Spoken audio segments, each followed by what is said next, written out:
warahmatullahi wabarakatuh. Teman-teman wartawan yang saya hormati, Komandan Kodim, Kapolres yang saya hormati, Pak Sekda, dan Bapak Ibu sekalian yang berbahagia.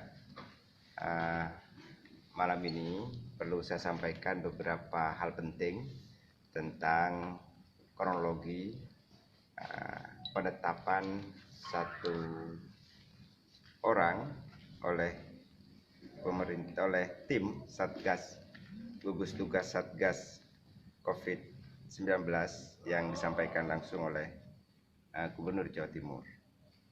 Yang pertama, saya menyampaikan kronologi dulu bahwa pada tanggal 17 bulan Maret 2020, tepatnya hari Selasa, datang orang dari Malang dalam kondisi sudah sakit. Baru kemudian dari tanggal 17 itu, tanggal 19 Maret tahun 2020, hari Kamis, jam 21, berarti malam, masuk ke rumah sakit. Hari Kamis. Dan hari Jumat tanggal 20 Maret jam 12.30 pasien meninggal dunia. Pasien yang PDP yang meninggal dunia dikebumikan dengan standar SOP yang sudah dilakukan. Di hari Jumat juga tanggal 20 bulan Maret, seluruh dokter dan perawat yang menangani pasien PDP yang meninggal dikarantina selama 14 hari dan sampai hari ini tidak ada keluhan apapun. Berarti dikarantinanya itu sampai hari Jumat bulan April, 3 April 2020. Orang tua dari pasien yang meninggal dunia juga melakukan isolasi secara mandiri selama 14 hari dan sampai hari ini juga tidak ada keluhan apapun. Keputusan tentang pasien yang meninggal atau PDP yang wafat itu dari hari Jumat yang meninggal, baru kemudian sekitar hari Selasa tanggal 24 Maret 2020, dari informasi Balai Besar Teknik Kesehatan Lingkungan dan Pengendalian Penyakit di Surabaya, pasien dinyatakan negatif. Sehingga waktu itu di tanggal 24 Maret 2020, tepatnya hari Selasa, informasi yang beredar di tengah-tengah kita menyatakan bahwa pasien tersebut dinyatakan negatif.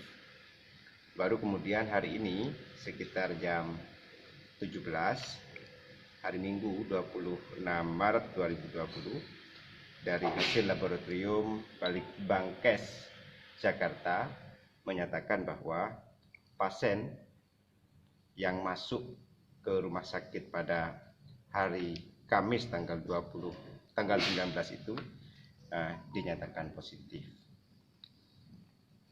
Langkah-langkah Satgas berikutnya adalah setelah mengetahui hasil PDP yang meninggal dan dinyatakan positif, yang pertama akan melakukan rapid test terhadap orang-orang yang melakukan kontak langsung dengan pasien, baru kemudian melakukan tracing dan menyampaikan informasi dari daerah asal. Itu yang pertama.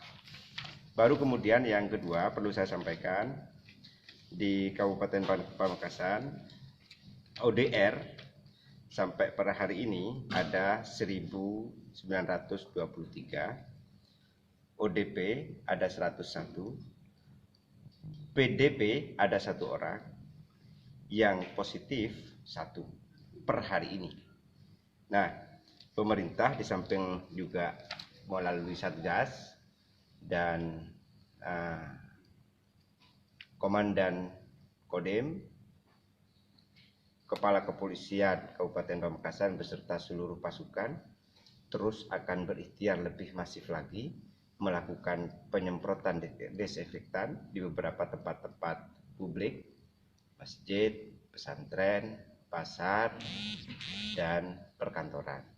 Baru kemudian alhamdulillah dari keputusan pemerintah provinsi hari ini juga per sore ini setiap orang kendaraan yang masuk ke Madura akan dilakukan juga penyemprotan dan desinfektan.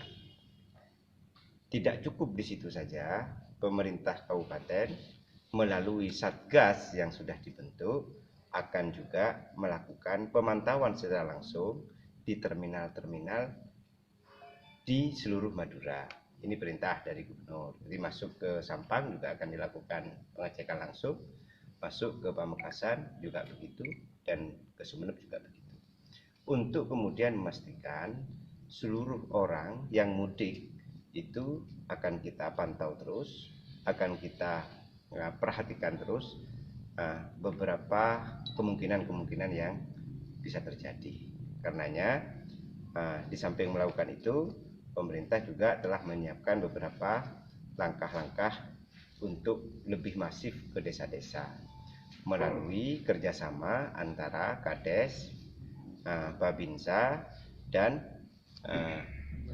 Babintablismas di masing-masing desa. Artinya apa?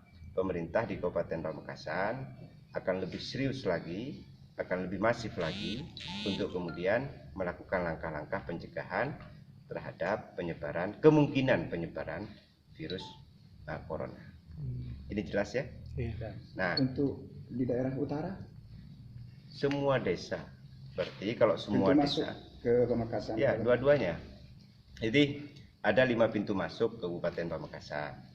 Kita akan juga melakukan, ini yang pemerintah provinsi. Baru kemudian pemerintah kabupaten juga akan melakukan pemantauan langsung di 5 titik jalan menuju ke Kabupaten Pamekasan. Yang di utara, yang di tengah, yang di selatan juga akan kita lakukan. Ini wujud komitmen pemerintah Forkopimda untuk memberikan kepastian dan perlindungan kepada masyarakat. Wujud langkah konkret ini sebagai bagian dari ikhtiar yang dalam pikiran kita, ikhtiar luar biasa yang akan dilakukan oleh pemerintah. Baru kemudian yang ketiga, kita memohon betul kepada seluruh masyarakat untuk juga lebih hati-hati. Syukur alhamdulillah jika tidak menggunakan pola hidup sehat, biasakan cuci tangan, istirahat yang cukup, tidak hadir di beberapa pertemuan-pertemuan publik yang sekiranya akan terpapar virus atau bisa saja menyebarkan virus.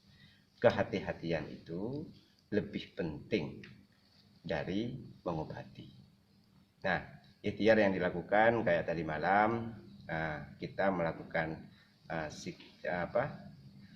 physical distancing di sekitar area Lancor juga adalah ikhtiar dari stakeholders di Kabupaten Pamekasan yang dikomandani langsung oleh kita semuanya. Di samping juga akan terus melakukan beberapa langkah yang lebih teknis, lebih konkret, lebih strategis untuk memberikan perlindungan nyata kepada seluruh elemen masyarakat. Oke ya? Oke? Pak, langkah selanjutnya yang akan dilakukan dari tim Satgas sendiri dan tim Pemkab terhadap keluarga korban, Pak, dan terhadap para perawat yang sebelumnya sempat merawat si korban yang sekarang dinyatakan positif corona ini. Ya, sesuai dengan SOP, kita juga memastikan yang 14 hari juga yang bekerja di rumah sakit, dokternya, perawatnya juga diistirahatkan dulu untuk memastikan apakah terpapar atau tidak. Sampai hari ini masih sehat, Pak, ya? Tidak ada indikasi, gitu loh ya. Siap. Gitu loh. Semuanya sesuai dengan SOP. Izin Pak Martin, Pamekasan Ya, tidak ingin tes. kecolongan lagi, misalkan awalnya negatif, sekarang diponis positif. Nah, khawatir keluarga yang kemarin juga tidak ada apa-apa. Apakah nanti pemerintah Pamekasan akan memperketat lagi untuk pengawasan mereka? Terus apakah dari pemerintah Pamekasan sendiri ada permintaan agar masyarakat yang sempat kontak untuk melaporkan ke Satgas ataupun ke puskesmas terdekat atau gimana Pak Bupati? Yang pertama dilakukan rapid test ke keluarganya, ke dokter, ke perawat yang menangani. Itu yang pertama. Yang kedua, tidak hanya itu, kita juga melakukan pemantauan terhadap beberapa orang yang menangani pasien yang dinyatakan positif. Jadi di samping barusan itu kita melakukan rapid test, tapi juga kita melakukan langkah dan gerakan yang lebih masif sampai ke desa-desa. Mulai kapan Pak? Besok Pak ya? Mulai kemarin. Mulai kemarin sudah ya? Jadi bukan mulai besok. Kita mulai kemarin sudah tadi ini di Kecamatan Pagantenan. Terus kemudian besok di Kecamatan Palengaan. Dan beberapa relawan-relawan yang bekerja sama dengan Satgas. Artinya yang keluarga korban ini sudah di rapid test Pak ya? Sudah ya? Siap. Berarti sudah benar masuk ke zona merah Pak untuk di Makassar. Ada sekitar 12 kabupaten di Jawa Timur. Nah, Yang termasuk Makassar. ya dari peta yang saya terima juga masuk zona merah. Oke. Terima kasih. Sip. Ya. Foto dulu ada yang nggak kelihatan.